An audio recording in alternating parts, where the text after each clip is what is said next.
कायदा आणि सुव्यवस्था राखण्याची जबाबदारी असलेल्या पोलिसांकडूनच नियमांचं उल्लंघन होत असल्याचा गंभीर प्रकार नवी मुंबईत उघडकीस आलाय.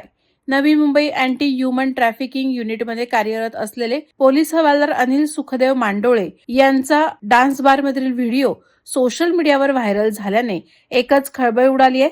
कोपरखैरणे येथील नटराज डान्स बारमध्ये डान्सरवर पैसे उधळताना मांडोळे स्पष्टपणे व्हिडिओत दिसत असून ज्या पोलीस विभागात डान्स बार तसंच अनैतिक धंद्यांवर कारवाई करण्याची जबाबदारी आहे त्याच विभागातील पोलीस कर्मचारी अशा ठिकाणी मौजमजा करत असल्याचे उघड झाल्याने नागरिकांमध्ये तीव्र संताप व्यक्त होत आहे. या प्रकरणाची प्राथमिक चौकशी करण्यात आली असता व्हिडिओ खरा असल्याचं स्पष्ट झालंय. त्यानंतर वरिष्ठ अधिकाऱ्यांनी तात्काळ कारवाई करत अनिल सुखदेव मांडोळे याला निलंबित केलंय.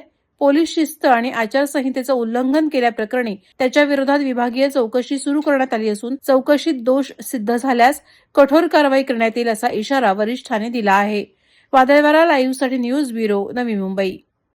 नवी मुंबई व रायगड जिल्ह्यातील ताज्या बातम्या आणि घडामोडींसाठी सबस्क्राईब करा वादळवारा लाईव्ह चॅनल आणि दाबा बेल आयकॉन.